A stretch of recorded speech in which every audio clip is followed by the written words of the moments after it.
Blondie Pod. Et on est de retour à la suite d'une toune, comme je disais, que j'ai découvert par hasard. Écoute, tu sais, l'aléa des algorithmes de Facebook, de YouTube. Et j'ai comme fait. Ça s'appelait, c'était quelque chose comme. La toune, ça s'appelait Communist in Space. Fait que, tu sais, j'ai comme fait. Faut que je mette ça. Comment dire non à ça? Ouais, c'est ça, exactement. YouTube, c'est vraiment excellent pour faire des découvertes random de même. Ouais. Genre, moi, il y a plein de mes bandes fétiches, là, mes coups de cœur récemment que j'ai trouvé random sur YouTube parce que genre YouTube fait Ah, tu aimes ce genre de musique? Ah, ben oui, écoute. Tu aimerais ça? Ah non, mais écoute, comme je comptais récemment, tu sais, déjà, quelqu'un qu'on passe souvent, Colin McGuinness, tu sais, qu'on est des grands fans. Écoute, j'ai découvert ça par hasard, justement, après avoir cherché une toune pour faire passer sur la chaîne Les Manigances, que je vois qui est encore dans notre chat. Puis après le show, puis ça, écoute, je vois ça, Colin McGuinness, dans mes suggestions. Je clique là-dessus, je fais comme, mais il est bien malade, ce gars-là. J'ai envoyé ça à notre cher Sika, puis écoute, on est parti sur un hyper focus. On a écouté du Colin tout le restant de la nuit. On s'envoyait des tunes. Hey, check ça, check ça là, check ci, check là. C'était comme, ah, mais c'est qui ce gars-là? Et voilà. On vient de découvrir Colin McGuinness, puis c'est ça. Et maintenant, vous l'avez découvert aussi parce qu'on doit avoir joué une bonne partie de sa discographie. En tout cas, de ce qu'il y a sur YouTube. Là. Ouais, ben on a joué à plusieurs de ces gros hits, là, mais il y en a d'autres qu'on pourrait passer. Il y en a même que c'était certaines de c'était des compositions originales de lui. Là, fait que mais si j'ai bien compris, lui, c'est un multi-instrumentaliste. Oui, genre, oui. les tracks, c'est tout lui. Oui, c'est tout lui. Puis même que les voix aiguës puis graves, il y en a qui pensaient que c'était informatisé puis qu'il y avait de l'aide. Non, le gars, il a vraiment ce registre-là. Il y a même un...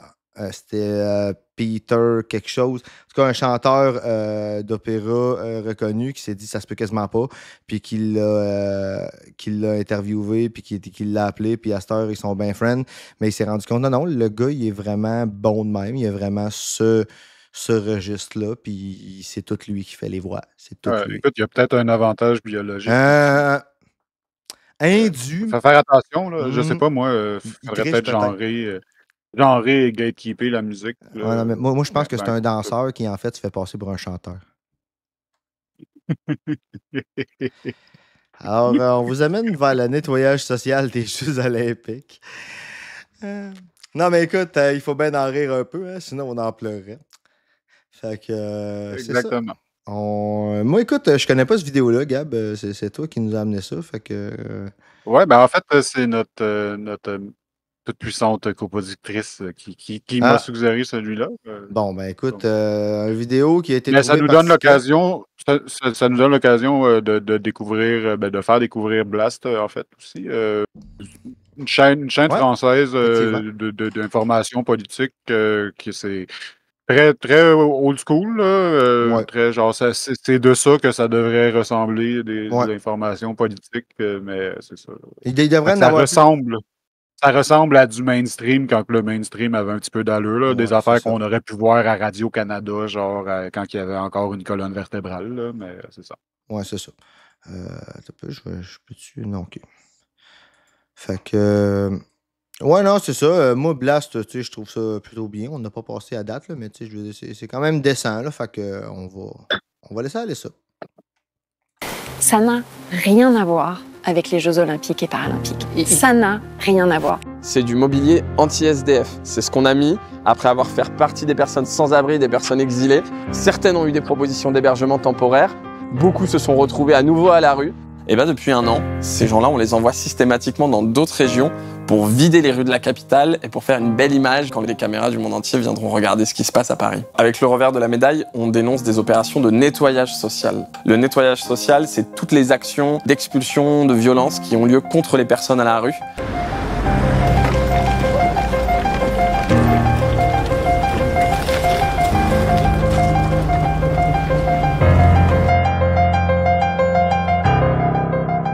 Je m'appelle Paul Allozy. J'ai un peu une triple casquette. Je suis salarié à Médecins du Monde Paris, donc je coordonne la mission qui intervient auprès des personnes exilées à Paris, en Île-de-France, sur les campements et les squats. Je fais partie d'un collectif qui s'appelle le Collectif d'accès au droit, qui documente les faits policiers envers ces personnes à la rue et les expulsions.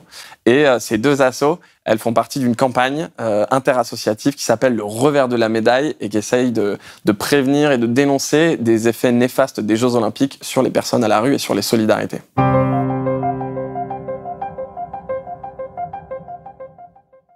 Le maire d'Orléans, en parlant des sas régionaux et de bus de sans-abri qui viendraient envahir Orléans, il a à la fois attiré beaucoup d'attention sur le sujet du nettoyage social, donc ça c'était intéressant pour nous, et à la fois il y a une partie de son discours qui déjà n'est pas acceptable du point de vue des associations et qui en plus est faux. Donc ce qui est vrai dans son discours, c'est que la France, elle va marquer l'histoire internationale des Jeux Olympiques en étant un pays qui a créé un système de délocalisation d'une partie des personnes à la rue de Paris vers d'autres régions.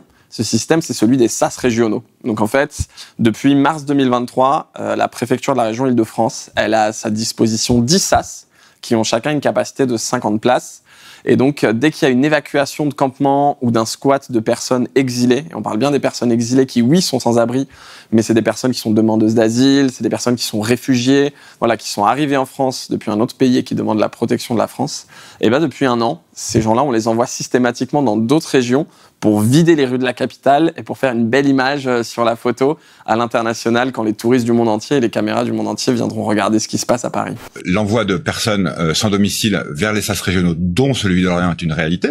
C'est un dispositif qui est mis en place par l'État. Nous qui accompagnons ces personnes au quotidien, en fait, on n'est pas prévenus. Donc les policiers arrivent, démantèlent un camp au petit matin et puis disent aux gens de monter dans les bus. Et puis les gens ne savent pas toujours très bien où ils vont aller, c'est-à-dire qu'ils ne sont pas toujours informés. Et donc nous on demande à ce qu'il y ait un consentement éclairé des personnes.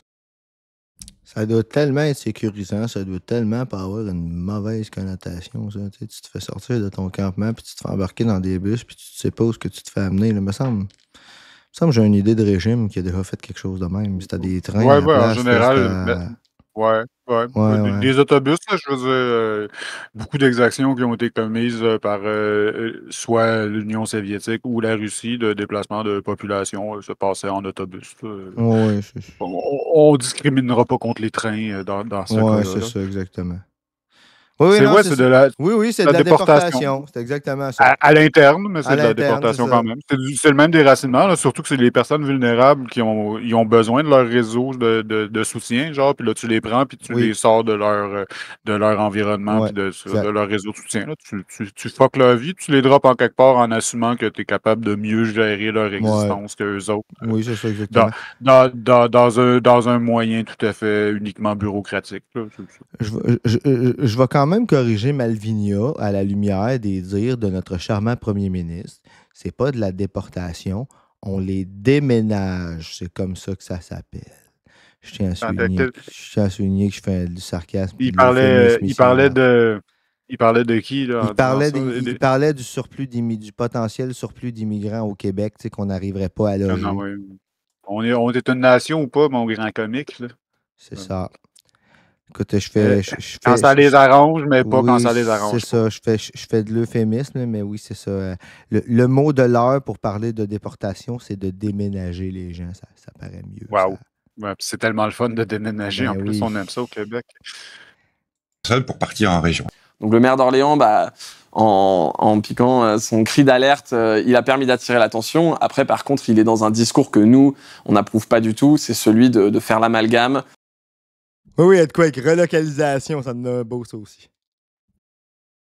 C'est propre. Toutes les personnes à la rue seraient potentiellement des délinquants, potentiellement des personnes consommatrices de drogue. Nous, la seule chose qui nous intéresse, c'est leur dignité et c'est leur santé, évidemment. Il faut bien comprendre que nous, on veut pas que les gens restent à la rue. Et d'ailleurs, la plupart des gens à la rue ne veulent pas y rester. Évidemment, on veut que les gens aient des solutions d'hébergement. Ouais.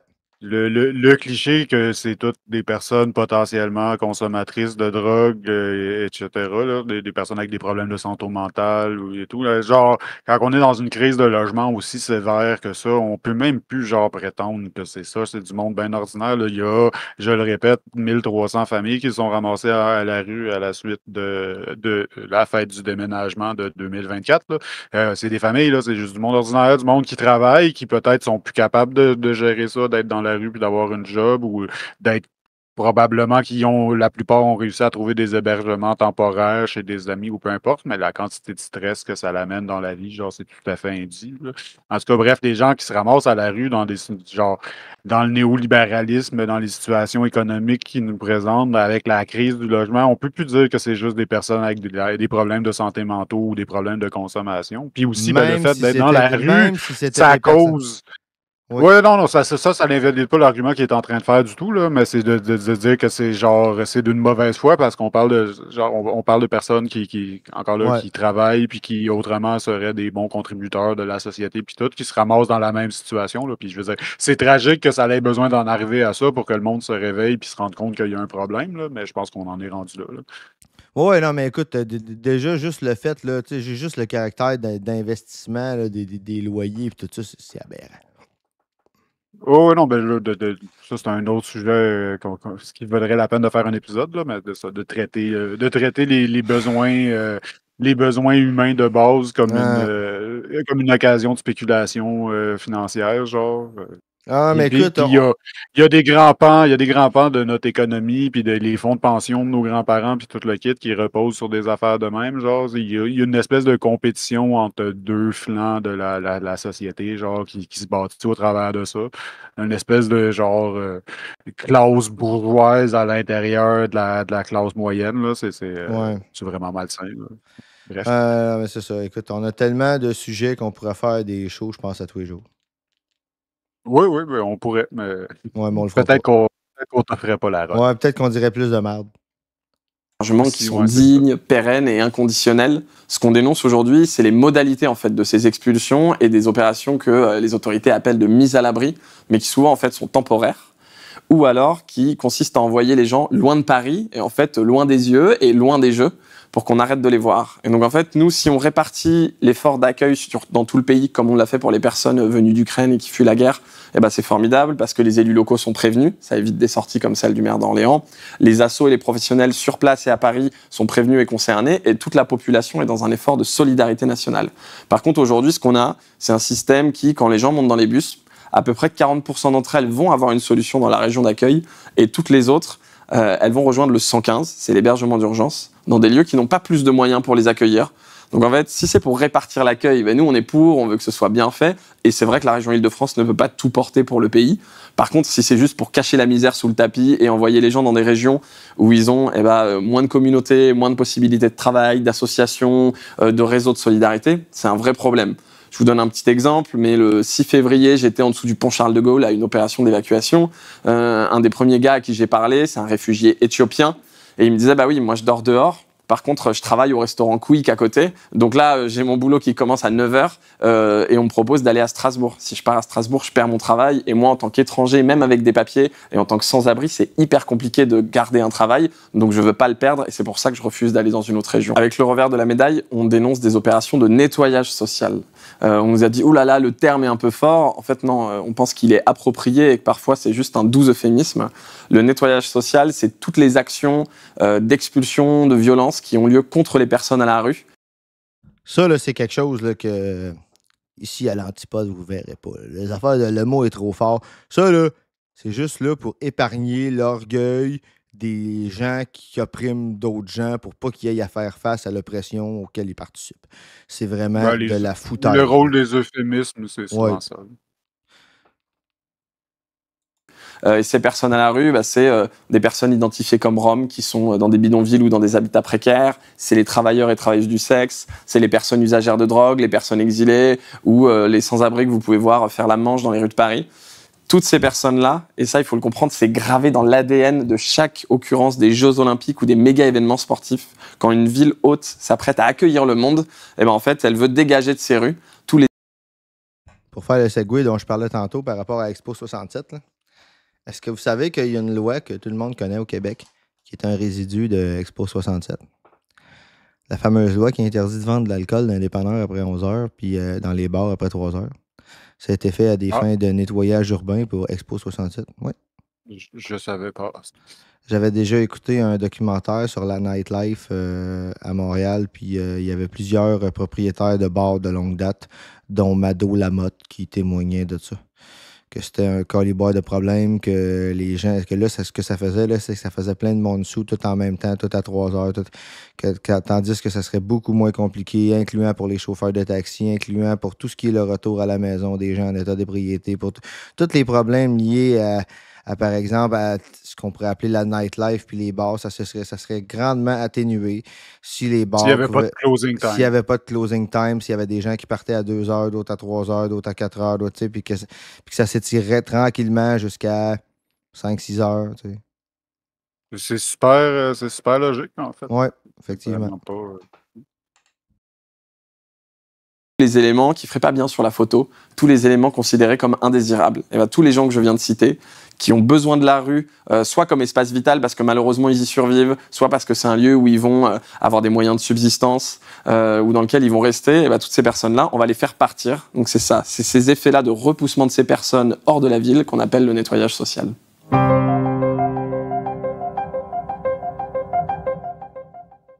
Pour vous donner des exemples très concrets de toutes les populations qui sont impactées par le nettoyage social, il y a eu par exemple, il y a 2 semaines, un bidonville de 500 personnes, donc des personnes identifiées comme Roms, venant d'Europe de l'Est, qui vivaient à côté du stade de foot Matmut à Bordeaux.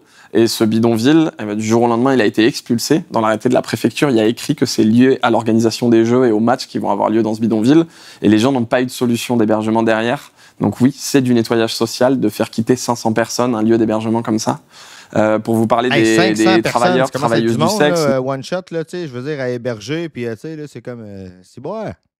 Ben, ça a l'air il disait qu'il y avait 10 emplacements avec 50 places chaque, fait que ça a l'air ça doit se passer par tranche de 500. Là. Ça doit remplir. Genre, ils remplissent la place, puis après, il y a vide, ils achètent ailleurs, puis là, ils remplissent, puis ils vident, ils achètent ailleurs. Mais c'est pas du nettoyage, répète après moi. Non, c'est de la relocalisation et du déménagement. Oui, c'est ça, exactement.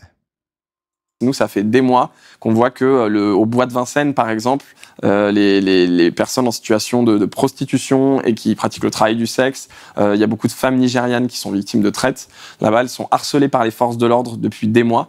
On a eu une journaliste qui a obtenu de la préfecture les chiffres. Depuis le mois de juin, il y a en moyenne 22 opérations de contrôle par mois au bois de Vincennes qui ont résulté sur 37 OQTF, donc c'est des obligations de quitter le territoire français, ce qui fait qu'en fait ces femmes, elles deviennent d'abord coupables et délinquantes avant d'être des étrangères, avant d'être des personnes qui devraient, quand elles sont victimes de traite, protégées par la loi de 2016.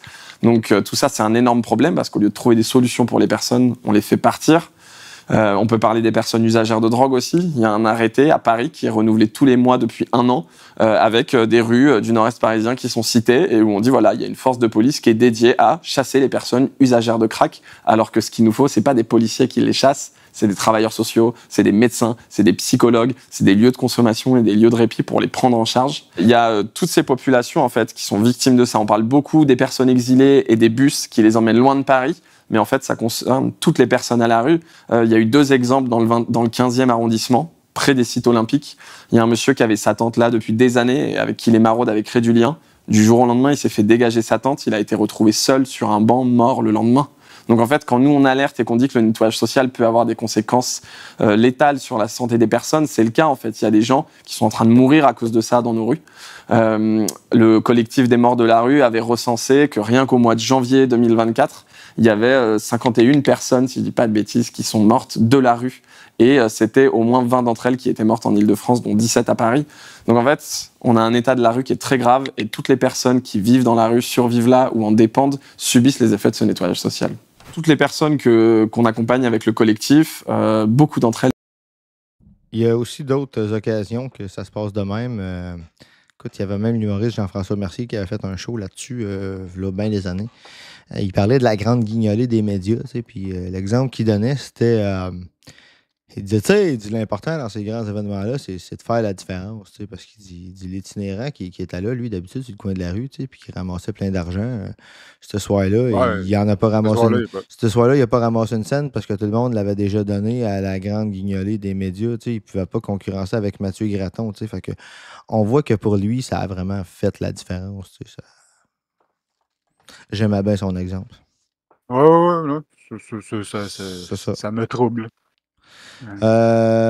Malvina, tu disais, des hosties de politiciens qui ont oublié que la dépendance, c'est une maladie. Ben oui, puis c'est pas juste ça, tu sais.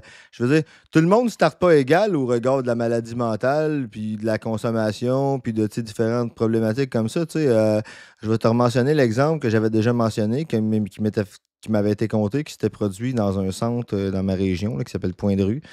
Il y avait quelqu'un qui était rentré là, tu sais, c'est un centre de jour, tu sais, du genre, je vais dire, très proche de l'itinérance, dans le sens que c'est pas une grosse organisation gouvernementale, and so on, tu sais.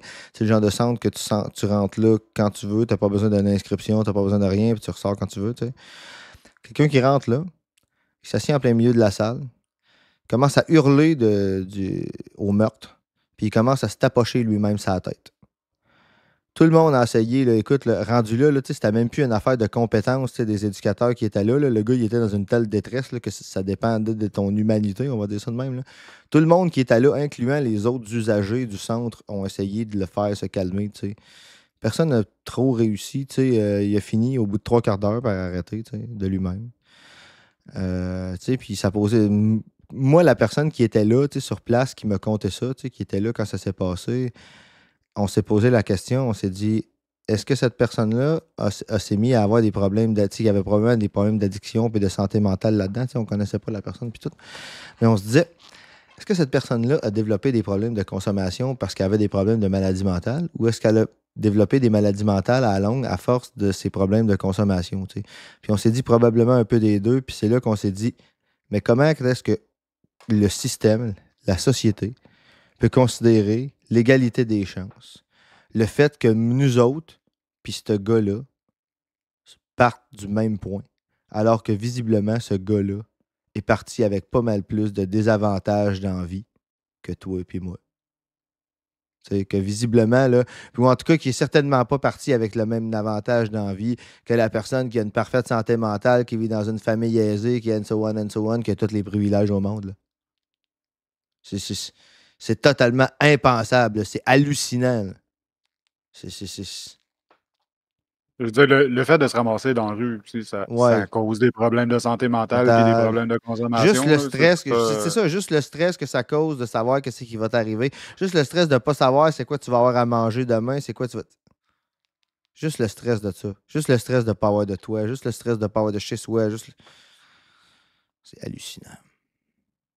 Elles sont bénéficiaires de l'aide alimentaire.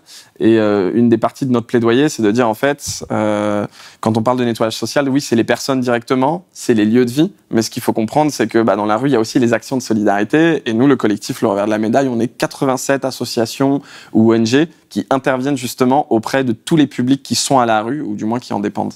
Et donc, on a de grosses inquiétudes. En octobre dernier, il y avait eu un arrêté anti-aide alimentaire pour interdire des distributions d'aide alimentaire dans le 19e arrondissement à Paris, en disant que le fait de distribuer de la nourriture faisait venir des personnes et était responsable de la constitution de campements et donc un peu responsable du sans-abrisme. Évidemment, c'est complètement faux et grâce à la mobilisation des assos, on a réussi à faire annuler par la justice cet arrêté. Mais c'est une des choses qu'on craint avec les Jeux, c'est des arrêtés anti-aide alimentaire, des arrêtés anti-mendicité. Là, pour la Coupe du Monde de rugby, des arrêtés anti-aide alimentaire. Tu sais, quand t'as envie d'être une marde, là. Ouais, c'est parce que si tu offres de l'aide alimentaire, ben, ça va les attirer là, mais là, tu vas te débarrasser d'eux autres. Fait que c'est ça. Tu leur coupes les vivres, puis ils vont s'en aller. Ouais. Ils vont aller chercher ailleurs. Ah, attends un peu. Ça me rappelle quelque chose, ça. Tu sais, du genre, les Amérindiens, ou ils disaient ça dans le temps, là, j'utilise volontairement ici un terme qui n'est pas correct, là. Les Amérindiens suivent le bison, fait que si on tue le bison, il n'y aura plus d'Amérindiens. Ouais, ils vont juste aller ailleurs. Oui, je tiens à souligner ici, tout le monde, que j'ai utilisé volontairement le terme raciste à dessein pour dénoter le raisonnement raciste qui a été employé dans la quasi-extermination du bison au niveau des peuples autochtones. C'est juste pour... Tu aurais pu juste dire les Indiens, parce que c'est le terme légal. Oui, c'est même le terme qui était utilisé au Canada jusqu'à je sais plus trop quelle époque. Ouais, mais tu sais, je veux dire... C'est ça. Il y a des limites. On dirait que j'ai comme encore un minimum de dignité. Je sais pas, là, tu sais, c'est comme... enfin. C'est ça. Mais le raisonnement me rappelle quelque chose. C'est juste ça. À Lyon, il y a eu un arrêté anti-travail du sexe. On a peur qu'il y ait plein de dispositions législatives qui viennent mettre à mal les personnes à la rue et les solidarités. Parce qu'on se doute bien qu'il n'y a aucune prostitution pendant les Jeux olympiques. Sûrement pas. C'est comme le Grand Prix, là. Ce qu'il faut bien avoir en tête, c'est qu'évidemment, toutes ces opérations que nous, on qualifie de maltraitantes envers les personnes à la rue, elles ne sont pas nouvelles. Nous, on les documente depuis 2015 dans la région parisienne avec ces campements qui se forment et ces bus qui viennent. Il faut comprendre qu'on est dans un contexte aussi en France où le nombre de sans-abri a doublé en 10 ans. Donc on a des politiques en fait qui viennent créer du sans-abrisme. La loi Darmanin, en excluant des personnes étrangères de l'hébergement d'urgence, ça va créer du sans-abrisme. La loi Kasbarian, en venant criminaliser les gens qui essayent d'occuper des bâtiments pour se sortir de la rue, ça va créer du sans-abrisme également. Et en fait, les Jeux Olympiques sont venus sur cette situation-là, française, contre laquelle nous, les assos, on est déjà engagés depuis longtemps. Et elles sont venues accélérer les choses. Donc évidemment, ce nettoyage social, il n'est pas nouveau. Par contre, il y a plein de signaux qui sont nouveaux. C'est le fait que tous les lieux qui vont servir soit pour la cérémonie olympique, donc il y a plein de campements qui sont harcelés et démantelés sur les bords de Seine. Il y a plein de personnes qui sont identifiées près des sites olympiques qui sont dégagées. Voilà, cette nouveauté, c'est l'intensité de ces dispositifs. C'est le fait que ça cible des lieux bien précis, et c'est aussi le fait que ça concerne maintenant toutes les populations. Je veux dire, bon voilà, il y a pas de population à la rue qui était complètement épargnée avant, mais par exemple envers les travailleuses du sexe, c'est quelque chose qui s'est fortement accéléré ces derniers temps, et surtout quand on est dans la rue, il nous arrive d'interpeller les forces de l'ordre et d'avoir des forces de l'ordre qui disent oui, on a des consignes, on fait ça parce que les jeux arrivent, et il y a des travailleuses du sexe de la Porte de la Chapelle ou d'Aubervilliers qui nous disaient oui, les policiers passent et nous disent les jeux vont arriver mesdames, donc il faut partir, vous pourrez pas rester ici cet été. Donc là, on est au pont Charles de Gaulle à Paris. Si vous vous baladez entre la gare d'Austerlitz et la gare de Lyon, vous pourrez voir ces dispositifs. Et pour vous expliquer très simplement ce que c'est du mobilier anti-SDF. C'est ce qu'on a mis après avoir fait partie des personnes sans abri, des personnes exilées. Certaines ont eu des propositions d'hébergement temporaire. Beaucoup se sont retrouvés à nouveau à la rue. Et nous, au collectif d'accès au droit, à Médecins du Monde, via notre campagne interassociative du revers de la médaille, on lie ça à l'organisation des Jeux Olympiques et Paralympiques. Ce qu'on fait avec le revers de la médaille, c'est qu'on essaye d'interpeller à tout prix l'ensemble des pouvoirs publics. Et donc pour le faire, pour être entendu, on organise des actions parce qu'on considère que en fait, les solidarités, le mouvement social et même juste les professionnels du médico-social, on n'est pas assez entendus par les politiques. Et on fait des manifs déclarés et on se met en grève et en fait, on n'est pas entendu. Il y a quand même la loi immigration qui passe, il y a quand même la loi Kasbarian qui passe. Et donc là, avec le revers de la médaille, on s'est dit on va faire des actions pour les interpeller. Et donc voilà, on organise des actions coup de poing avec des méthodes de désobéissance civile pour aller devant des monuments, devant des lieux de pouvoir pour les interpeller. Donc il y a une grande fête populaire qui arrive à Paris cet été. Ça va être formidable pour 15 millions de touristes. Mais il faut savoir qu'à chaque occurrence de ces grands événements sportifs, les personnes à la rue, les sans-abri, les exilés, les travailleurs du sexe, les usagers de drogue, ils sont chassés par les forces de l'ordre, ils sont dégagés de la ville. Donc on est un collectif de 87 assos, on est tous les jours sur le terrain et on voit des effets de nettoyage social. Il y a des bidonvilles qui se font raser, il y a des squats qui se font expulser. On voudrait être fiers de nos jeux, on voudrait être fiers de nos politiques sociales envers les plus fragiles. Et grâce à ça, et grâce à tout le travail de terrain, le travail de mobilisation dans la presse, les courriers qu'on leur écrit, toute la pression qu'on leur met, on obtient des rendez-vous. Donc on a rencontré Paris 2024, le comité d'organisation des Jeux. On a rencontré plein de fois la mairie de Paris, mais qui ont toujours une porte ouverte pour nous, ça n'a jamais été un problème. On a rencontré la préfecture de région, la préfecture de police. Et là, on commence à faire des rendez-vous dans les différents ministères.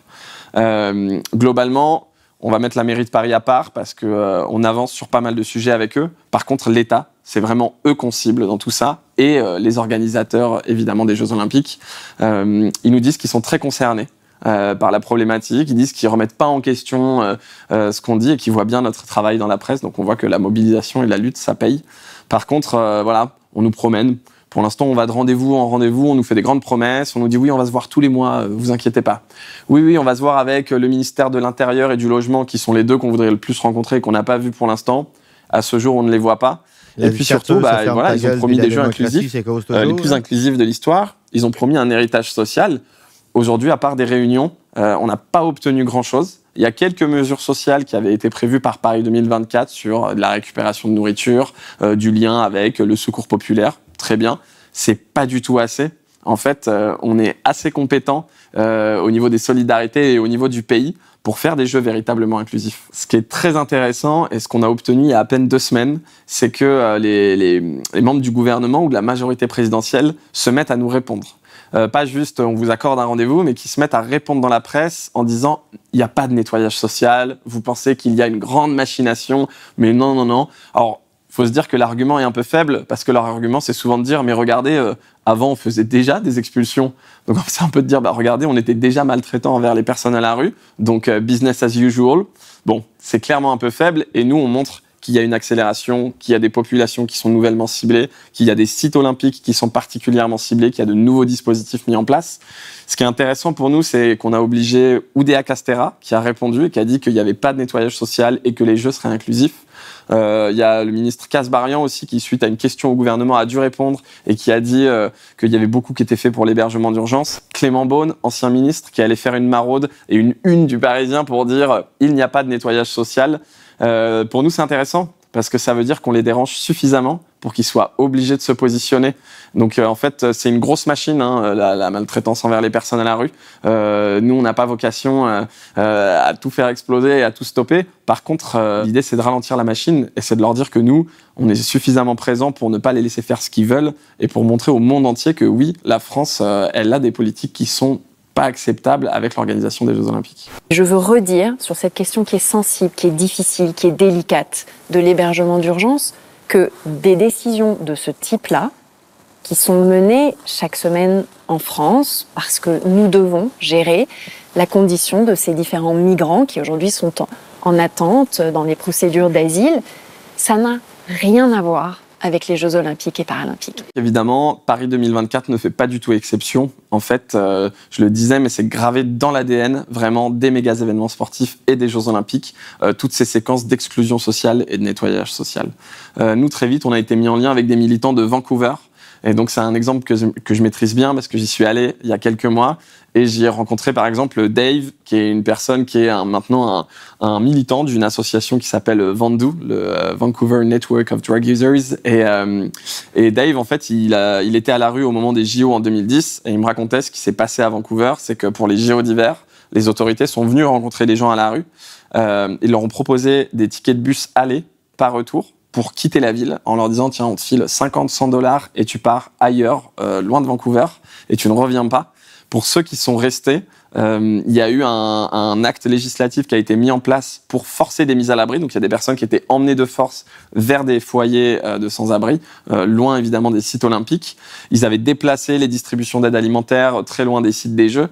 Et ceux qui restaient se prenaient des amendes. Donc en fait, les gens se prenaient des amendes pour traverser en dehors des clous des passages piétons, pour uriner dans la rue alors qu'il n'y a pas de toilettes qui sont mises en place pour les personnes qui sont dehors. Et après quelques amendes que eux ne pouvaient pas payer, ils se retrouvaient en prison. Donc en fait, ça c'est un exemple, c'est juste Vancouver en 2010.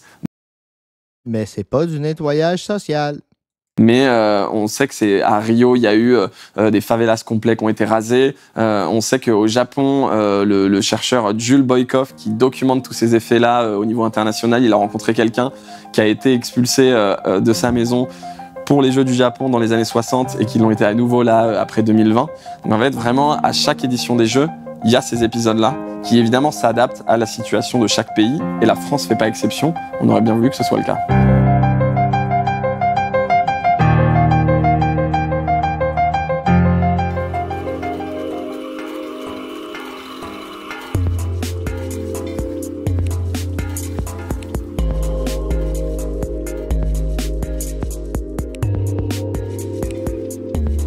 Moi, j'ai été distrait par... j'ai des previews exclusifs de nos futurs emotes. Ah bon? De nos futurs custom emotes. C'est pour ça que j'ai été distrait à la fin du vidéo. OK. Tu as affiché quelque part? Parce que je rigolais, mais c'était super sérieux ce qu'il disait. Mais en tout cas... OK, oui, je viens de voir ça dans notre White Room.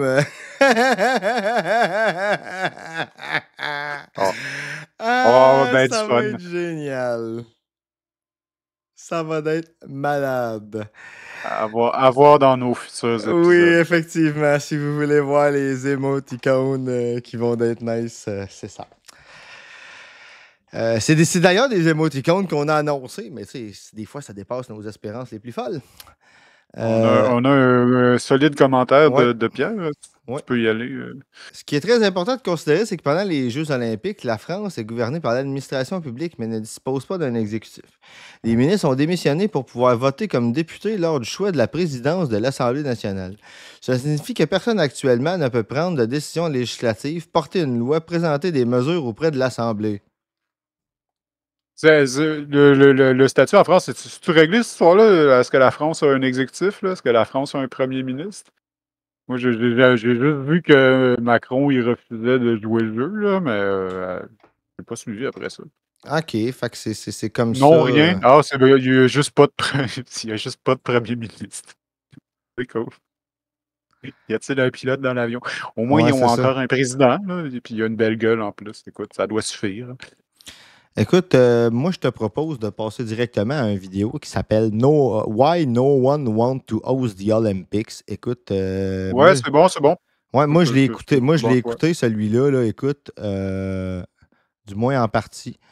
Puis c'est vraiment, là, tu vois vraiment que les arguments de vente, entre guillemets, là, du comité olympique, là, c'est tout de la bullshit, là, puis c'est vraiment de la merde, là. C'est comme, ça fait, tu sais, la plupart du temps, les Jeux olympiques, les installations olympiques pour les villes, ça, c'est des gouffres financiers qui amènent jamais les retombées puis les avantages. Je pense que c'est dans celui-là qu'il parle de l'exemple montréalais, en fait. Oui, je pense que c'est celui-là. Fait que, écoute, on vous commence ça. Ouais, on vous commence ça. Ça promet d'être intéressant. Un petit 13 minutes. Down the back stretch. It's September 2017, and members of the International Olympic Committee are gathered to pick the city that will host the 2024 Olympic Games. The biggest decision this group makes. They've put representatives from the two competing cities on stage for their announcement. With the unanimous decision we took. But everyone here already knows who won. Please raise your hand. Every 4 years, more than 5 million people attend the Olympics, and over 3 billion watch it on TV. It's a once-in-a-generation opportunity for one city to show off. And the competition has typically been fierce. 12 cities applied to host the 2004 Games before the IOC picked Athens, Greece. 10 applied for 2008, won by Beijing, China. Pierre semble avoir répondu aux interrogations. Il n'y a pas de règle de droit, pas de décision concrète, pas d'ajustement, rien n'est possible en dehors de la fonctionnalité inscrite dans ce qui est disponible. Mais tu ne peux pas donner de nouveaux pouvoirs aux cadres et aux fonctionnaires. OK, fait que je comprends bien. Tout le monde à Paris a à gérer les Jeux olympiques avec les mêmes barèmes qu'ils ont habituellement et donc qui n'ont rien pour tenir compte du fait qu'il y a des Jeux olympiques.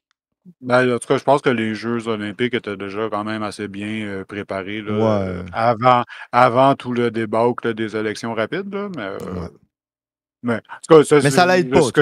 J'allais répondre que c'est le genre de situation qui est le fun. Dans le fond, si tu veux maintenir un statu quo puis que la politique, c'est juste des gestionnaires de système puis tout, ben là, tu peux pas rien faire de toute façon. C'est ça. Ouais, c'est ça. C'est ça, exactement. Since then, interest has been rien de bon, mais on verra. Ouais. These applied for 2012, then 7, then 5, and for 2024, only 2 were left when it was time for a vote. So the IOC did something it's never done before. Paris 24, Los Angeles 28.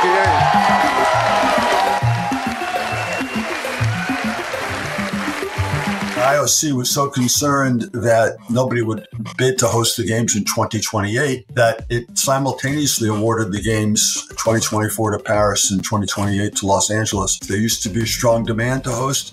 Now there isn't. The Olympics are the most prestigious sports event in the world. Why doesn't anyone want to host it anymore?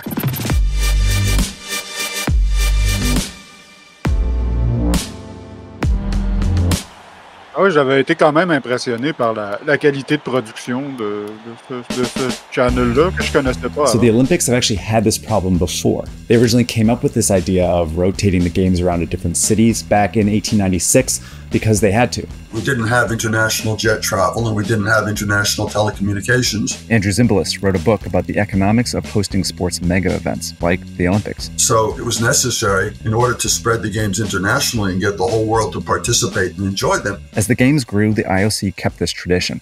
eventually developing a competition where cities would submit bids and it would vote on a winner.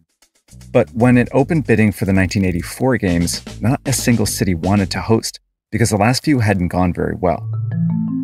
Local political protests had turned violent during the 1968 games in Mexico City, and terrorists killed 11 Israeli athletes at the 72 Munich games. Invade the Olympic Village, taking 9 Israeli athletes hostage and killing 2 others in their room. Both incidents showed cities that hosting could be politically risky, or even deadly. When construction problems and corruption led Montreal to spend more than 13 times their budget, they began to view it as financially risky too. So in the late 70s, 13 fois le budget, là, ça commence à être... c'est plus rien qu'une erreur d'estimer, là. C'est une erreur de toaster. Non, mais écoute, c'est quoi, Gab, si tu vas faire réparer ton char dans mon garage, là, je te garantis que ta réparation va te coûter 100$. Check bien ça, le beau bill de 1300 lequel tu vas sortir. the IOC... Hein? On paye encore pour ça. Hein? Ah ouais? Ouais, il y avait un rapport avec une taxe sur la cigarette à un moment donné. Tabarnak. Pour repayer ça, je sais plus trop. Comme quoi, c'est long à payer, hein? Les manigances... 13 fois le budget, c'est 13 fois plus long à payer. Ah ouais, c'est ça.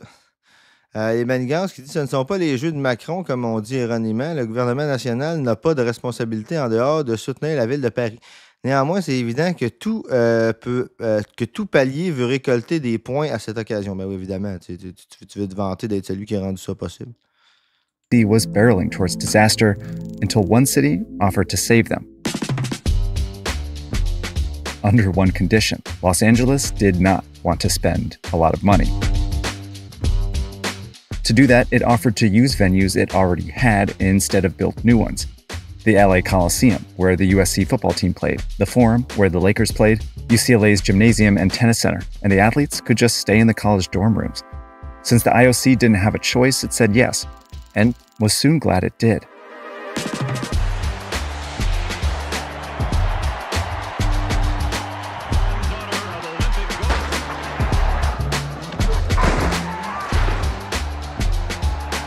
The 84 LA Games were a success in almost every way, but especially financially. It only cost around $1 billion in 2015 dollars, and LA even made a profit. This should have become the model for future Olympic host cities, but instead, it sparked the problem that is plaguing the Olympics today. It's interesting how many of these sports and politics stories really boil down to economics. If you recall, the Premier League story is a story about a warped economic system. The NFL is so successful because it created a new economic model for sports leagues. If you haven't seen those videos yet, give them a watch. If you haven't subscribed to Search Party, now's your chance. We publish every 2 weeks this summer, so I've been working from all over the place. I've been writing scripts on trains. I've been animating on airplanes.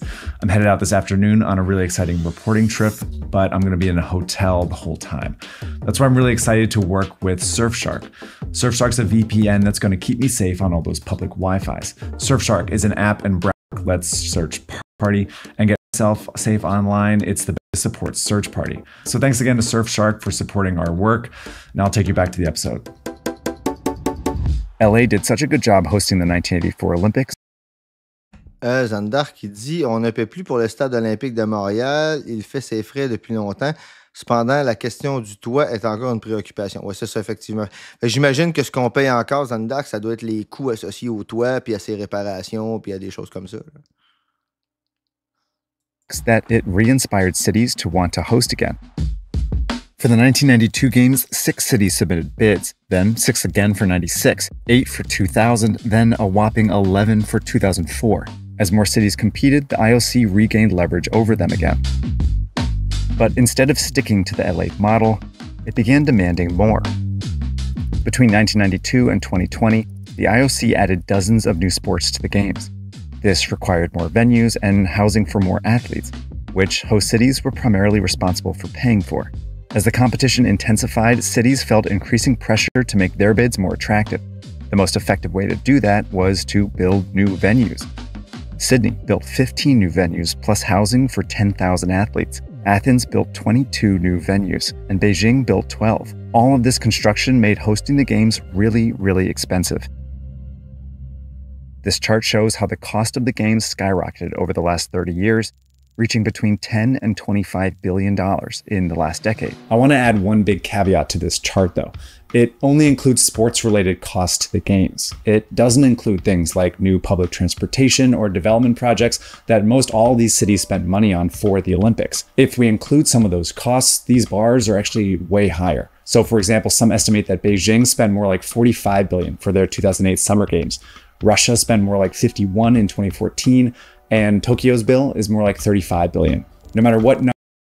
Avec l'inflation, ça va d'être chic en esti, ça.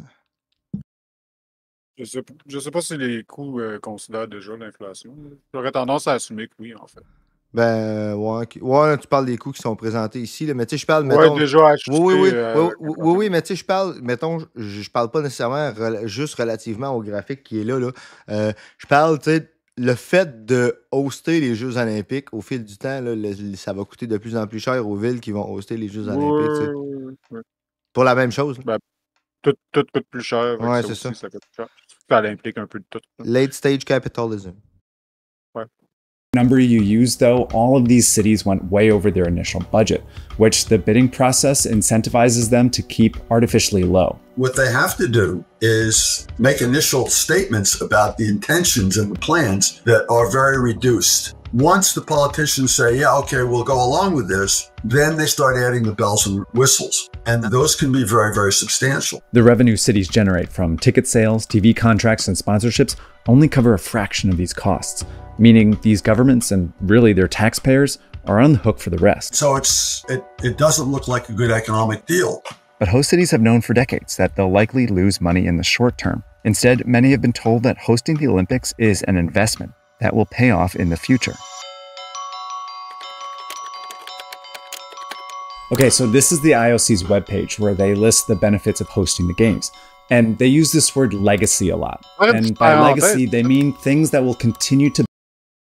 Ouais. Ce qu'on dit, c'est des bons arguments, genre, de surface, là. Tout ça, c'est super, genre, ça coûte cher, tu sais, ça coûte vraiment fucking cher, puis genre, finalement, les États s'arrangent pour que ça se passe pareil, genre, c'est à cause de plusieurs raisons qui sont comme, genre, ça coûte cher à qui, genre, puis, tu sais, qui prend les décisions, puis à qui ça bénéficie, tu sais, il y a un degré de séparation entre tout ça, dans le sens que c'est des affaires qui, finalement, genre, ils disent que c'est bénéficiel à long terme, puis d'une certaine façon, c'est vrai, même si ça apparaît pas dans les chiffres, parce que ça bénéficie à une certaine partie de la population, à une certaine classe, là, disons, là, tu sais. Oui, l'argent Quand rentre on considère ça d'un point de vue des intérêts étatiques, non seulement ça se repaye tout seul, parce que c'est de la reproduction culturelle, de la reproduction de pouvoir aussi, là. Les Jeux olympiques, quand on voit ça là, d'une lentille, que c'est quelque chose qui promouvoit le nationalisme aussi, genre par sa propre existence. Là. Pour ceux qui ont déjà joué à Europa Universalis, c'est comme si les Jeux olympiques, c'est comme s'il y avait un event qui se passait chez vous, puis que ça te donnait juste un bonus de prestige, puis que ça te coûtait du cash. Tu sais. Bonus de prestige, ouais, mais c'est des avantages concrets, genre quand on prend la lentille, là, des classes dominantes. Qui sont surreprésentées finalement par les intérêts, les prérogatives étatiques. Là. C'est pour ça que les jeux continuent à se passer, même si c'est un désastre économique, même si, puis la classe sociale, ça aussi, là, dans leur tête, la classe sociale, je veux dire, dans leur tête aussi, ben, c'est quelque chose qui se repaye tout seul. Puis non seulement ça se repaye tout seul, mais c'est pas eux qui payent parce que l'argent que l'État utilise, ben, c'est pas leur argent. Oui, leur argent est dans des paradis fiscaux. C'est là que je m'en allais, c'est de dire, au niveau de, quand ils présentent des chiffres, ils disent, tu as l'argent qui sort puis tu as l'argent qui rentre. Mais on oublie souvent que l'argent sort pas de la même place qu'il rentre. Oui, c'est ça, qui re-rentre. C'est ça, exactement. Il sort des poches des uns puis il rentre dans les poches des autres. C'est ça. Souvent, quand ils disent que c'est bon pour l'économie, ben, c'est ça qu'ils veulent dire. Oui, c'est ça, exactement. C'est bon pour les bénéficiaires de l'économie. Exactement. To benefit your city long after the Olympics are over. Take sports facilities. Beijing justified spending around $460 million on this new 90,000-seat stadium by planning for a local pro soccer team to use it after the Olympics. London did the same when it built this stadium. At first, seems like a good idea, Other legacy projects are meant to benefit even more people. Russia spent $8.7 billion on a new rail and highway link into Sochi for its Winter Games. And Rio de Janeiro spent $4 billion on a new subway line connecting a beach community to its Olympic Center. The most commonly touted legacy benefit is that hosting an Olympics is a great way to kickstart your city's growth. What historically came out of the public relations with regard to the Olympics was that this was the most wonderful thing that could ever happen to a city. It puts your city on the world map, so it will increase tourism, it will increase commerce, it will increase foreign investment. And that story turns out not to be true. Ils décrivent vraiment ça comme un event. A 2004 study found that after experiencing a bump in tourism leading up to their respective games, Atlanta, Sydney, and Seoul all saw it fall afterwards. In his book, Andrew cites a 1996 study on 3 Olympic Winter Games that found that the long-term impact on tourism was between non-existent and very modest, and a 2010 study that found little evidence of any benefit to tourism of hosting an Olympic Games, and considerable evidence of damage. In other words, being on TV can backfire. If the weather is particularly too warm, or if it's too cold, if there are security incidents, if there are bad stories about the traffic, some cities are able to maybe help their image, but other cities are hurting their image. Many legacy infrastructure investments haven't paid off either. Russia's rail project is now considered an epic failure. And Andrew argues that while Rio's subway line benefits some residents, what the city really needed was a line serving the lower income neighborhoods inland. But that's not where the Olympics were. The typical case was that the IOC comes along and they say, we need these 30 venues. We want you to put them in a way so that transportation is facilitated and other conveniences are allowed. And so what the city would have to do is contort itself in order to accommodate the IOC. Empty stadiums are a particularly visible sign of this mismatch, that Beijing Stadium had about 80,000 more seats than what the local soccer team could fill, so it backed out. Now, the stadium sits mostly empty, costing the city some $10 million a year to maintain. This is what's called a white elephant, and there are now dozens of them across Olympic host cities. These are venues left over from the Athens 2004 Games, and ESPN found that 12 out of 27 venues in Rio de Janeiro had not held an event a year after it hosted the Olympics. For many residents, white elephants are evidence that hosting the Games is a waste of money. The idea that had been out there forever and ever, this is wonderful news for the city, they get to do this. No, more often than not, it's going to be the opposite. By 2015, city residents were ready to do something about it. The IOC had 6 cities bidding for the 2024 Games until protests forced Boston and Hamburg to drop out. A new mayor in Rome fulfilled a promise to shut down its bid. Then more than 260,000 people signed a petition that led Budapest to drop out as well. It left the IOC with just 2 bidders, and once again, little leverage. The IOC has since passed reforms that it says reduce the cost of hosting, largely by requiring hosts to use existing and temporary venues, like LA did back in 1984, and allowing them to partner with other cities. As of now, Paris doesn't look like it will blow its budget, and LA's organizing committee is saying that the city can again pull off an on-budget Olympics. But the question is, if they do, could it spark another bidding war? I don't know if we'll go into a big cycle like we did after the 84 Games. I do think it's possible that there'll be a small turn. It'll appear less undesirable than it has. The IOC has also stopped taking bids and instead negotiates with cities privately. It picked Milan and Cortina, Italy, over Stockholm for the 2026 Winter Games, and it gave Brisbane, Australia, the 2032 Summer Games. But some are arguing for a more permanent solution. I think it's perfectly plausible to think about building the Olympic Shangri-La with its 35 or 40 venues for the Summer Games, a smaller number for the Winter Games, in one place. Some believe Greece, the historical home of the Olympics, would make a good permanent host. Others have mentioned LA since it has so many venues and has done so well in the past. A permanent spot would eliminate white elephant projects, save cities from going into debt, and reduce the game's environmental footprint. But it could also reduce much of the excitement around each new Olympics. It's not going to be easy to go to a model that makes environmental sense. Moi, je serais quand même très favorable à cette approche-là. Ouais, non, moi aussi, je veux dire, rendu là, que le site soit toujours à la même place, là, on s'en calisse, c'est comment tu vas faire la promotion de ton événement, c'est ce que tu vas y présenter. Tu peux construire une belle ville parfaitement gentrifiée alentour de ça, puis quand il n'y a pas de jeu, ben le seul monde qui reste là, c'est du staff d'entretien, puis genre, tu t'arranges ça, puis... Non, mais je veux dire, à quelque part, non, mais je veux dire, moi, sais-tu quoi? Moi-même, je le ferais, là, même pas dans une place que c'est déjà une ville. Je ferais un site olympique. Avec toutes Non, les... c'est ça, mais là, tu fais une ville en carton alentour pour ce que ça prend pendant les Olympiques. C'est ça, exactement. Exact. But I do think it makes sense to talk about it and put it out there as someplace that we should be heading. Depending on how the next few Olympics go, it might be the only direction left. All right, thanks everyone so much for watching episode 15. That's also our 1-year anniversary of Search Party. We have over 380,000 subscribers. We've published 15 videos, a ton of shorts. If you haven't subscribed yet, please do. And I want to thank my whole team for the really hard work they've done over the last year. It's been a lot of fun. Whoa, whoa. Here I come. Oh, here I come. Keep an eye out for our next few stories. We've got a really good pipeline coming. We've got one more Olympic story, and then we're back to geopolitics on a really exciting story that's got a really cool visual hook that I think you guys will like. And then we're doing a story on MMA and then sports betting. So keep an eye out for those. Again, if you haven't subscribed to Search Party, please do. And I'll see you in a couple of weeks. All right, see ya. Je vais regarder Search Party dans mes temps libres. Là. Il y a peut-être d'autres choses intéressantes, ça c'était bien. Oui, c'était quand même bien. Accessible, tu n'as pas besoin d'être tout le temps avec des extrêmes gauchistes non plus. Oui, non, tu sais, je veux dire, même, tu sais, pour citer, c'était une entrevue avec des anarchistes dans un événement en Suisse. Écoute, c'était des anarchistes qu'eux autres, parce que, tu sais, ils étaient réticents à parler aux médias, tout ça.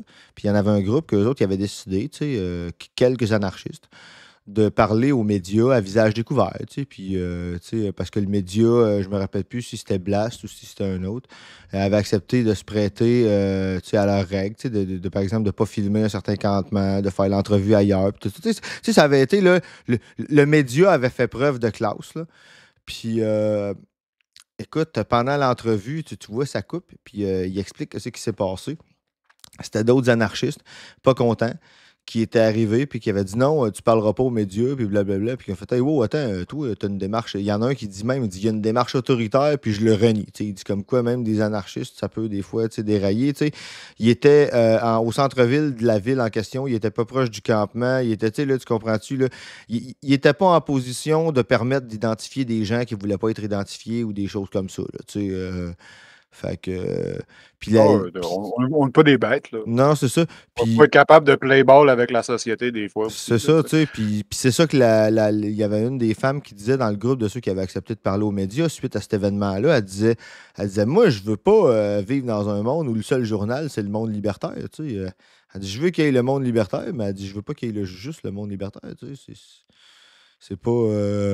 Tu sais, je veux dire, moi, personnellement, ma fenêtre d'Overton, autour de ma position dans le Political Compass, j'essaie de l'avoir plutôt grande sans nécessairement tu sais, être complaisant envers tu sais, des idéologies haineuses. Tu sais, c'est un work in progress. Le gros focus, c'est contre la haine. C'est ça.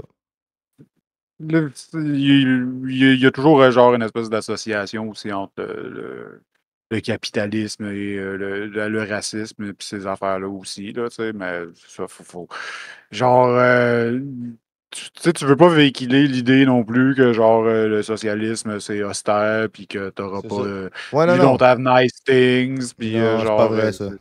Genre, toutes ces affaires-là. C'est pas vrai, ou en tout cas, c'est pas juste ça, tu sais. Qu'on n'est pas capable de parler à personne, genre, c'est juste, genre, genre, si ce que tu dis, ça amène à de l'exclusion sociale ou économique ou genre raciale ou peu importe, ben là, c'est là que ça devient un problème. C'est parce que tes politiques font du mal à des personnes, là, fait que, genre, c'est normal, tu sais. C'est ça. Ouais. Mais, tu sais, je veux dire, on peut accepter, genre, l'idée qu'il y a une gauche des chambres de commerce, là, genre, on peut vivre avec ça. Ça serait juste le fun qu'on ait une meilleure option pour laquelle voter, là, mettons. Une gauche des chambres de commerce, j'aime bien ça. Ah ouais, ça je l'ai pas digéré encore, en tout cas.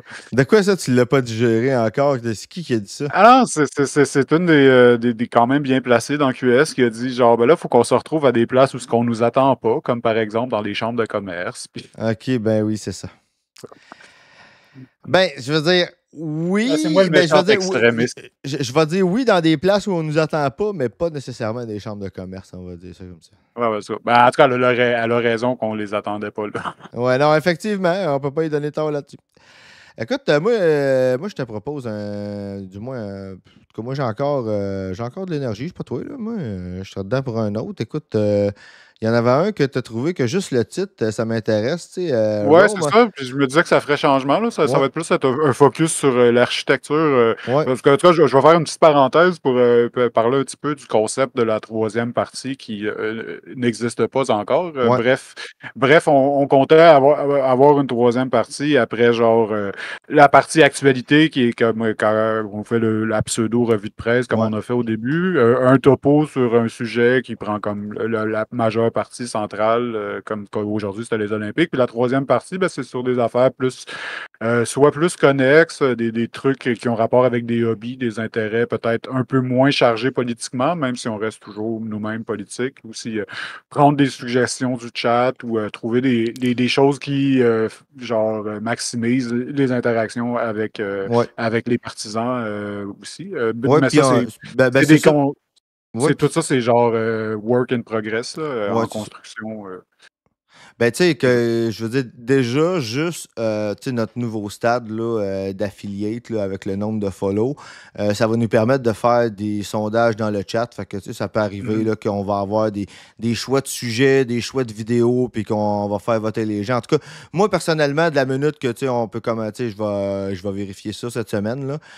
Mais de la minute qu'on va pouvoir tu sais, faire des sondages, puis ça, j'ai très certainement l'intention de vous faire voter dans le chat là, sur les vidéos qu'on passe ou tu sais, à tout bout de champ, là, écoute, vous pouvez être certain que s'il y a possibilité de faire un vote, moi, c'est clair que je vais le faire. Là, tu sais, Ça peut être aussi des surprises, des sujets amenés comme on the spot, là, même si ça va être un peu moins bien rodé là, comme présentation. Ça pourrait être des trucs comme ça. J'avais pensé aussi de temps en temps à prendre comme des invités spontanés, là, pas des amis du stream, là, bien sûr. Oui, c'est Pas le dernier venu, là, mais ouais, non, mais écoute, ça, c'est des possibilités. Moi, tu sais, on peut avoir quelque chose comme des habitués dans de notre communauté que, tu sais, si jamais ça vous intéresse de venir parler de sujets que vous connaissez, c'est clair que vous nous en parlez, puis il y a des ouvertures là-dessus, là, clairement. Là, on est bien open. Je pense, on va bricoler quelque chose dans ces lignes-là. Puis pour aujourd'hui, on va juste faire office de palette cleanser avec une pièce un peu plus sur l'architecture et le stonework quand même très intéressant. Il faut donner à César ce qui appartient à César. Les fascistes, quand ils ont du bon budget, ils engagent du monde qui font du calice de beau stonework. Ah oui, non, mais écoute, c'est la folie des grandeurs quand c'est le temps de faire de quoi de grandiose, c'est ça. Ouais, c'est ça. Leur imagerie, leur iconographie et leur idéologie sont moches, mais c'est ça. Ils ont fait affaire avec des bons contracteurs. Mais sais-tu, je te dirais que c'est ça la marque des fascistes. T'as-tu déjà lu un fasciste? Là attention, là, je vais être clair, là. Je parle pas d'un néoconservateur. Je parle pas d'un raciste. Un fasciste qui s'assume. Oui, un fasciste qui s'assume. Un super fasciste comme Evola. Ben, sais-tu quoi? Je lisais justement je checkais Evola récemment parce que, tu sais, je lisais une analyse à laquelle ça faisait référence. Puis écoute, tu lis ces affaires, là, t'es toi-même fortement antifasciste. Puis tu le sais que c'est un fasciste. Puis lui, il sait qu'il est un fasciste. Puis il dit haut et fort qu'il est un fasciste. Tu lis son affaire, là, puis t'es quasiment tenté. Tu sais, il y a quelque chose dans toi qui vient te... Ça, là, c'est la marque d'un fasciste. La fascination, comme on parlait. C'est quelque chose de physique auquel il faut activement résister. Que même quand tu le sais, là, je lisais Pierre Madeleine, La tentation écofasciste, puis il mentionnait des écofascistes. Ça, c'est des fachos. Sincèrement, tu les lis, eux autres, là. Puis juste la espèce de manière romantique qu'ils ont de te présenter la préservation de l'environnement, là, je te dis, là, t'as le goût de partir en croisade, là. Ça vient te chercher au fond de toi, comme si t'avais affaire à quelqu'un qui enfin a l'affaire de quoi, tu sais, juste parce que c'est... Ça décrit bien la force de propagation du fascisme. Exactement. Ce qu'il ne faut pas oublier avec le cas spécifique de l'écofascisme, c'est que dans tous les cas où il y a un mot composé avec fascisme dedans, le préfixe, c'est la chose qu'ils vont utiliser pour excuser l'application du fascisme, mais le but, c'est le fascisme, c'est pas de protéger l'environnement. Ça, c'est pas les fascistes qui vont faire ça, évidemment. Ça aussi, je te dirais, au rayon du club de lecture, là, parmi les livres en français qui vont être là, Pierre Madeleine, La tentation écofasciste, ça va être là. Parce qu'il n'y a aucune activité humaine qui est plus destructrice que la guerre, puis le fascisme, ça amène la guerre. Là. Donc, c'est un complet non-sens. Là. Ouais, écoute, je pense que je pourrais te mentionner des bouts de Umberto Eco là, qui expliquent les contradictions du fascisme. Là, parce que, le fascisme danse avec ses contradictions. Oui, c'est comme ça que ça devient fascinant. Là. Clairement. Oui, mais c'est ça. La fascination, là, c'est quelque chose qui s'opère même quand tu le sais. C'est un phénomène psychologique. Ça se rationalise pas. Hein. On va se laisser fasciner par un peu d'architecture fasciste. Original du OG fascisme avec ce nom-là, en tout cas. Ah, écoute, sur ça, ils disent on peut pas dire que c'est lettre parce qu'il paraîtrait que le Duce a toujours raison. Fait que je vous laisse avec ça. Ouais, c'est ça. Hello, this is Vic. Welcome to my channel and thank you for viewing my videos. Today I'm in the beautiful Italian capital of Rome. And what you're looking at behind me is the Olympic Stadium from the 1960 Olympic Games. Now, this stadium is still used for football with the two rival teams of Roma and Lazio. So it is beautifully renovated and it is absolutely huge. However, we're not going to be able to go inside today. What I'm going to show you now is something absolutely remarkable. Bon, comment ça qu'on a encore des annonces? C'est ça qui arrive quand on rajoute des affaires à Doc pendant le show. Non, mais ça, il est allé au début, je comprends pas. It is exactly laid out as Mussolini designed it. On va survivre pour une vidéo d'1 minute. We're going to take a quick tour of the mosaics that are right here where I'm standing at. So you can see some of the fastest messages and insignia used during Mussolini's time, and they are remarkable and they are still surviving intact. Let's go and watch some of them. Okay, these mosaics form a huge circle. You can see the stadium there in the distance, not far away actually. There is a huge marble globe in the center of the circle, and the mosaics go around. So let's view a few of them and let's see what they represent and what they say. Now in the outer area of the circle there is a message that gets repeated over and over and over. You can see it here, Duce a noi. Now an Italian guy here who's walking around this area explained to me that whereas in Germany you would salute Hitler by saying Heil Hitler, during Mussolini's times you would salute him by saying Duce a noi. You can see this repeated over and over and over. There are hundreds of these messages here around. Fait que tu sais, là, c'est littéralement le Heil Hitler là, qui est répété. Là. Écrit partout. Écrit partout, non-stop. C'est encore ouvert, le monde. Là, ils font des matchs de football, ils l'ont rénové. Ouais, puis ça n'a pas été enlevé, ça était là. C'est intéressant, l'héritage fasciste. Ouais, c'est ça. Look at it. Look at it. Now, there are mosaics. There are beautiful mosaics, actually, for many, many sports. Here's the one for javelin here.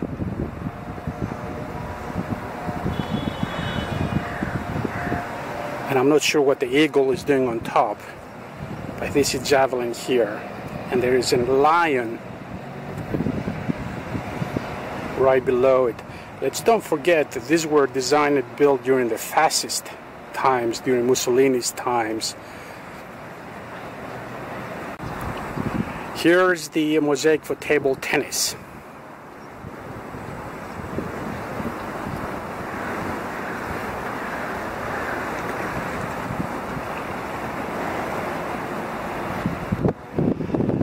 fencing,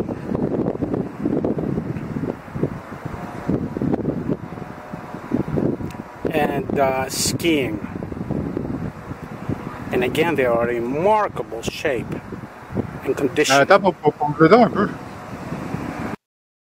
Hein? Il décrivait une mosaïque pour le table tennis, mais j'avais pas conscience que le table tennis était un jeu olympique. C'est juste tennis. Je pense que c'est lui qui s'est trompé, genre. Parce que le table tennis, c'est un jeu olympique à partir de, genre, je pense, dans Forrest Gump, genre, il montre que c'est le premier, genre. Dans Forrest Gump. La première fois qu'il y a du table tennis, puis là, c'est comme post-deuxième guerre. Là. Non, c'est même post-Vietnam. Je suis non, ouais. Dans Forrest Gump, je sais pas. Je sais pas si je me rappelle pas c'est quand la première année que genre le table tennis était un jeu olympique, mais je pense que c'est arrivé plus tard que ça. Guess what's gonna happen? We're gonna go check. Ouais, c'est ça. Ouais, fait qu'on dit le ping-pong ou tennis de table. Tennis. Ouais. Tennis de table. Je pense que ping-pong, c'est probablement un peu raciste, en fait, d'appeler ça comme ça. Ben, ouais, mais ok, ben non, mais écoute, on pourrait checker les origines de ce mot-là. Je sais pas. Ouais, j'assume, c'est juste parce que ça sonne comme un onomatopée, genre orientaliste, là. Bref. Ouais. Ah, ben oui, t'as bien raison. Première apparition, Séoul, 1988. Hey, c'est même... très, très tardif. C'est très tardif. Fait que ça doit clairement être le tennis. Ouais, peut-être que c'est juste lui qui s'est trompé. Ouais. Ou qu'ils les interprètent. Right below. Let's don't forget that these were designed and built during the fascist times, during Mussolini's times. Here's the mosaic for table tennis. C'est juste, ouais, du tennis. Ouais, hein, c'est vrai, ça ressemble pas mal à du fencing,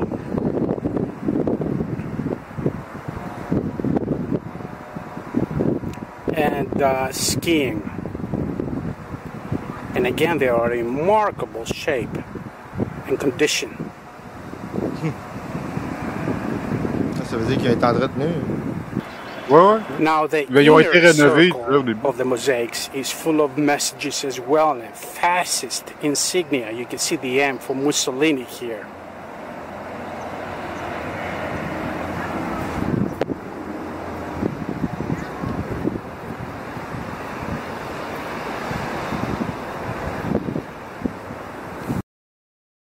Hé, la belle petite référence ici.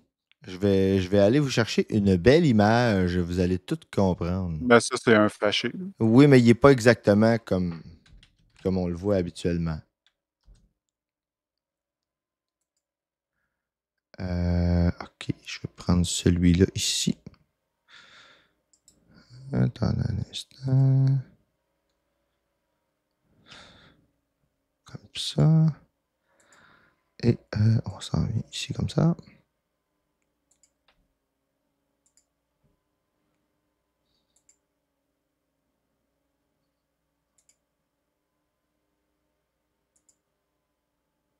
Bref, on peut. Ce qu'on essaie d'illustrer en regardant ce vidéo-là, c'est que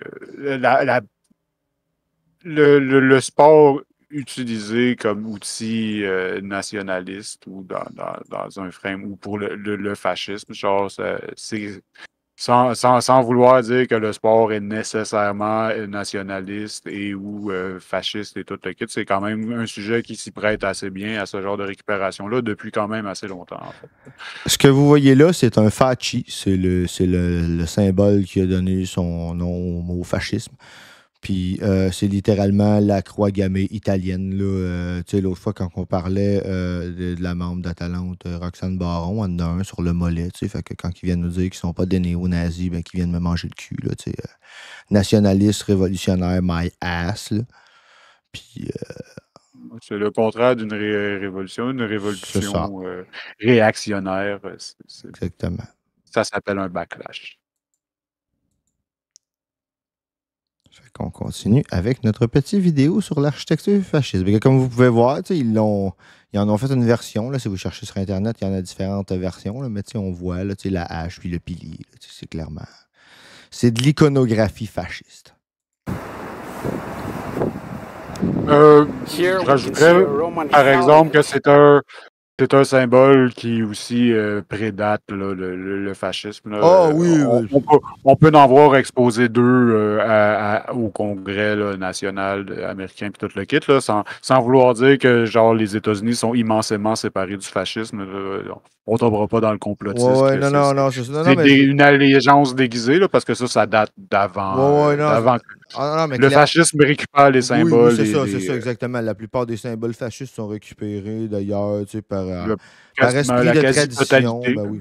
Non, mais tu sais, je pense que c'est pas juste ça, parce que c'est central au fascisme, que l'idée, c'est parce que c'est vieux, parce que c'est ancien, c'est plus vrai, parce que la vérité, elle a été révélée il y a longtemps, puis, ce qui fait qu'aujourd'hui, on est dans l'erreur, puis dans le tort, c'est que ça a été corrompu, puis il faut revenir, justement, à ce que c'était avant, le passé idéalisé du fascisme, c'est basé là-dessus, fait que un vieux symbole qui cause de la fascination comme ça, puis je dirais qu'idéalement, moins il veut dire quelque chose, plus ça marche parce qu'on peut y faire dire qu'est-ce qu'on veut.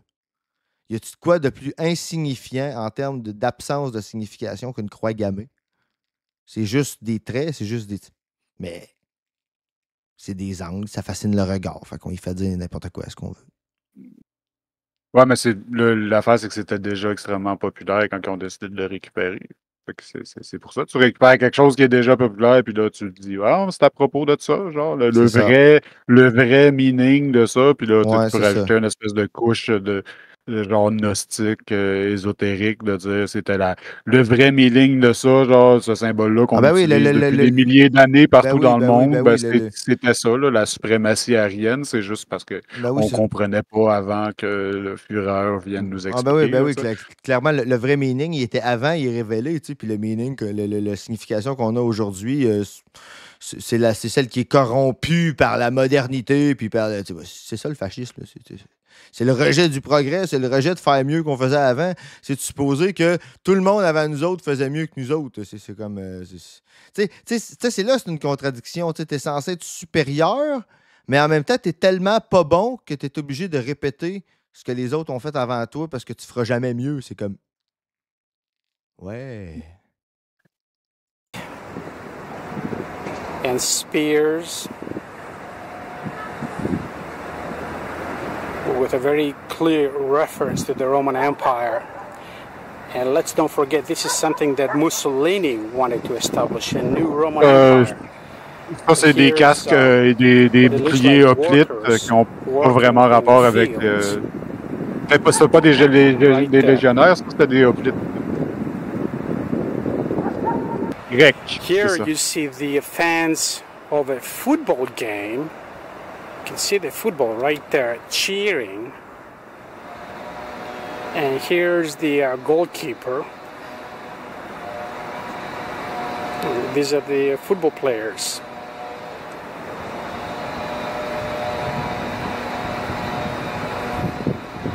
This is a huge mosaic right there. Now here you can strangely see another person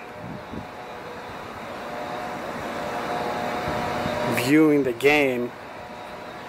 This looks like a Roman citizen or emperor viewing the game from the way his body is positioned. Right now, it is a time of war in Israel. Many of our family members. Non, mais en plus des annonces... des annonces sionistes, ouais, c'est ça. Non, merci. L'Antipode ne cautionne pas ces annonces. There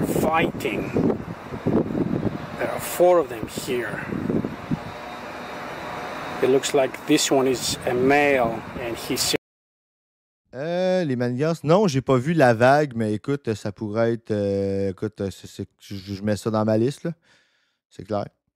C'est intéressant quand même parce que, genre, il y a une espèce de pseudo-légende urbaine à propos d'une classe de, genre, un professeur qui faisait une expérience avec une classe pour genre prouver comment que le fascisme pouvait se répandre rapidement, genre pendant une semaine, puis il avait parti un mouvement, puis le mouvement s'appelait La Vague. Puis genre, tu sais, j'ai vu ça sur...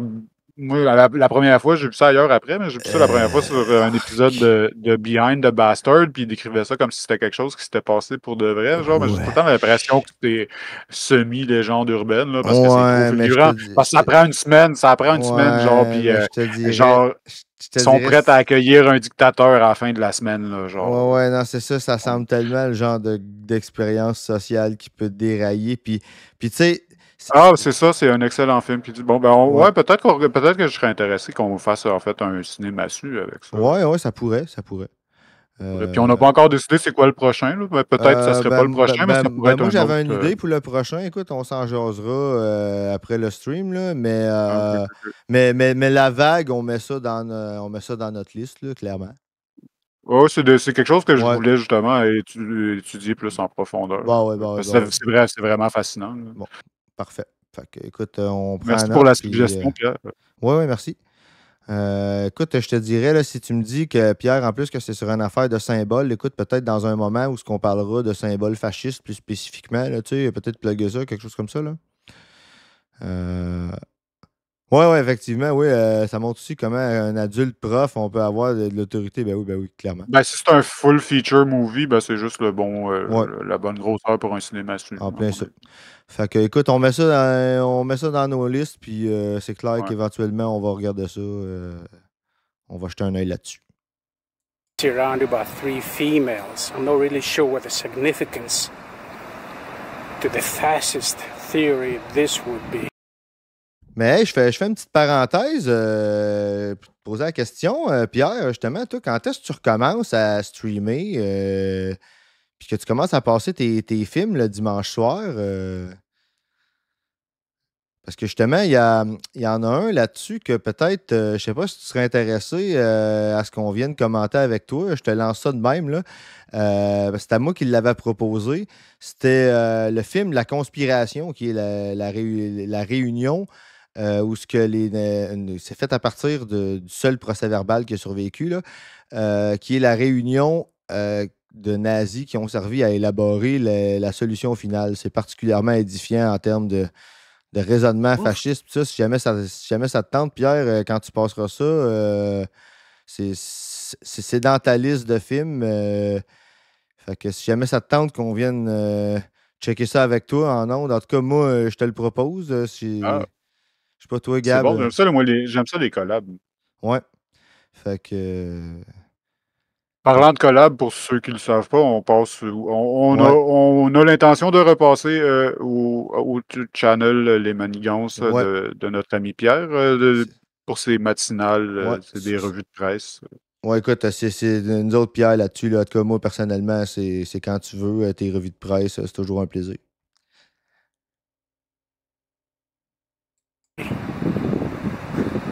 Maybe somebody can explain it to me. This one here is indicating the sport of wrestling. You can see the 2 opponents trying to get a hold of each other. This is what would be called as a Greco-Roman wrestling. Bon retour, Pierre. Right there. And there's a very large area here, very large mosaic with sports, with horses.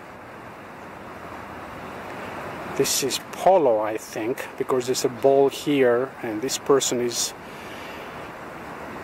the rider is about to hit the ball. There's a horse. J'aime bien son commentaire, je marche et je décris ce que je revois. Il n'a pas fait de recherche. Oui, c'est à chaud, là. Il regarde ça. Volleyball. Here's a horse with a ball, so it's probably a horse sport. Like polo. Swimming.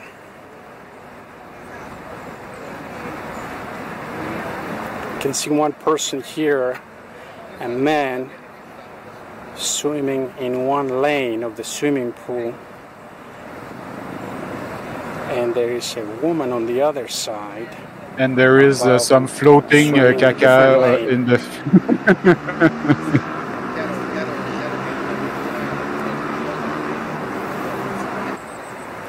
Diving.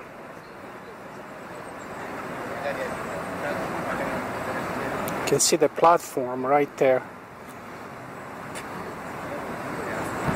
And here's a lion. There's quite a few lions around, representing mosaics. Right above the lion, you see 3 individuals cheering right there. Maybe a little hard to see the figures, but right above the 3 of them, oh, you can see them also saluting Duce Hanoi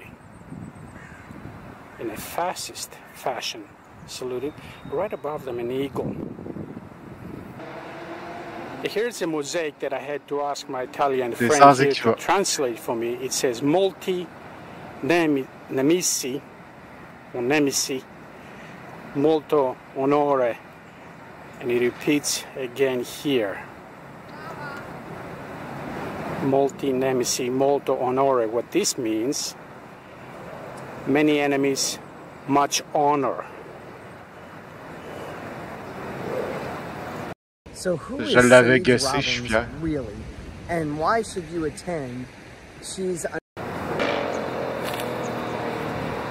And this is the last mosaic Une chance qu'on a YouTube Premium, imagine si c'était tout le temps comme ça. Ouais, non, stadium. I will show you at the end of the mosaic, at the end of this clip. Mais je me demande de quoi ça dépend. Va falloir faire des tests. You can see a wolf here with Romulus and Remus, feeding Romulus and Remus, who of course, according to legend, established Rome in 753 BC. Now, around them, you're going to see a male figure here holding a wreath in his hand, right there, surrounded by other figures, most likely representing glory, Roman dressed figures. Right there. Ça a quasiment l'air inspirant quand tu le dis comme ça, là. Ah mais, non, mais c'est ça que je dis, c'est ça, le fascisme, c'est ça, je te dis. Un vrai fasciste, là, il te donne le goût d'être comme lui, même quand tu le sais que c'est un fasciste. C'est un bon communicateur, en tout cas. C'est émotionnel, pas rationnel. Le fascisme, c'est un culte de l'image. Être un bon communicateur, être un bon communicateur, c'est pas nécessairement être un bon fasciste, mais être un bon fasciste, c'est être un bon communicateur. Right behind me is the main road that takes you to River Tevere or Tiber, and if I was to raise the camera, you will see how far I am from the Roma Lazio football stadium or the Olympic Stadium from 1960, right there.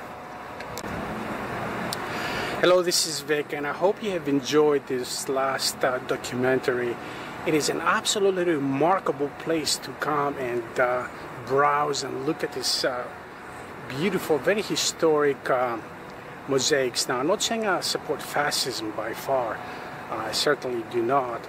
But they're absolutely in perfect shape. Now, I did a lot of research here to find out and to learn about the significance of the mosaics, and I found absolutely nothing. There's a reference to the street here, designed by Mussolini, and the different monuments around the street leading to the Olympic Stadium. And there's absolutely nothing, no information about the mosaics. And I was very fortunate that an Italian friend of mine translated Duce Hanoi and Molti Nemici and Molto Onore. So they put a lot of flavor into the documentary. This is Vic. I hope you have enjoyed it. And if you ever come to Rome and you do have the time, come over here. You will be absolutely amazed. This is Vic. Bye-bye. Fait que c'était pas mal ça. Écoute, je suis en train de chercher... Tu sais, quand je parlais là, que la fascination, là, j'étais en train de jeter un coup d'œil sur Julius Evola, le fameux... Il y a dans un des épisodes, un de mes épisodes préférés de Philosophie Tube, il en parlait quand même pendant un pas pire segment. Là. Je pense que c'est l'épisode sur Steve Bannon, là, qui est aussi intéressant. OK. Ça se peut que je le suggère éventuellement. Ouais, ça c'est. Écoute, de toute façon, Philosophie Tube, ça nous fait toujours plaisir d'en passer. Ouais, c'est ça. Mais j'en cherchais un, écoute, c'était quoi? C'était.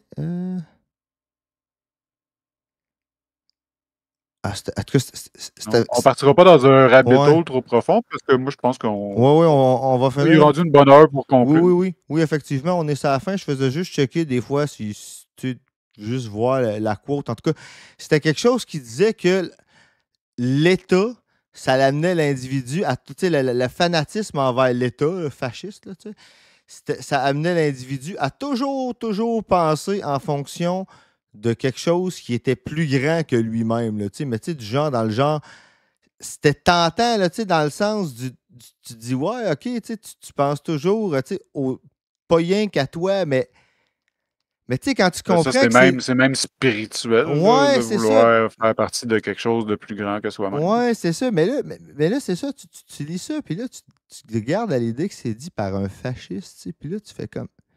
Mais à quelle espèce...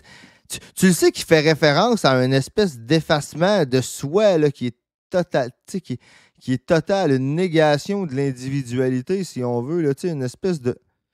C'est complètement... Bonne nuit, Pierre. Merci d'avoir passé la soirée avec nous. Ouais, merci Pierre d'avoir été là. Écoute, c'est toujours un plaisir de t'avoir dans notre chat, puis c'est toujours un plaisir d'aller chez vous. Puis, on va commencer à faire l'annonce officiellement d'abord pour jeudi. Là, si on s'entend que tu le fais puis qu'on le fait, on a l'intention d'être là, je pense.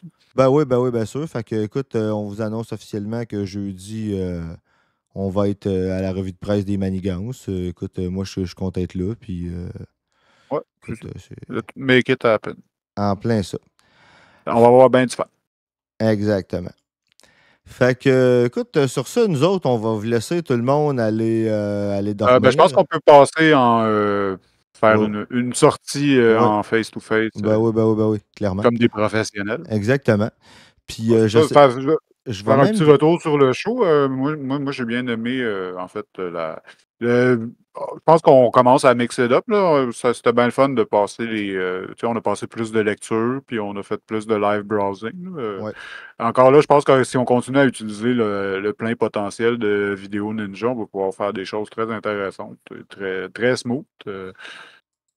Parce que moi, avec ça, je n'hésiterais pas à aller fouiller des affaires puis trouver des affaires on the spot puis tout, parce que genre ça se passe.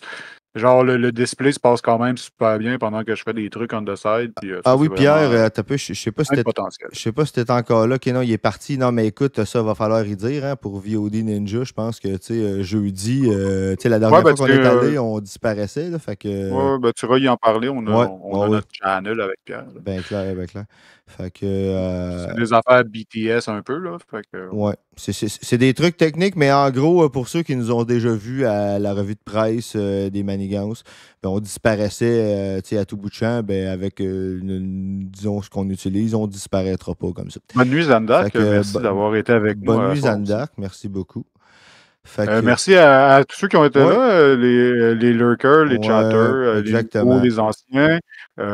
Je le répète encore, notre but, c'est de former une communauté safe et inclusive et intéressante pour avoir des discussions politiques, sociales, philosophiques. On va continuer à essayer de mixer ça puis amener ça plus d'éléments puis d'avoir plus de fun. En tout cas, moi j'ai bien aimé. Encore là, vendredi, c'était excellent. Puis ce soir, on a eu bien du fun aussi. En plus. Fait que continuez à partager et à montrer ça à vos amis pour attirer plus de monde. Et, on va plugger notre Discord puis nos sociaux parce qu'on l'a presque pas fait ce soir. Effectivement. On a un Discord qui commence tranquillement à s'animer de plus en plus.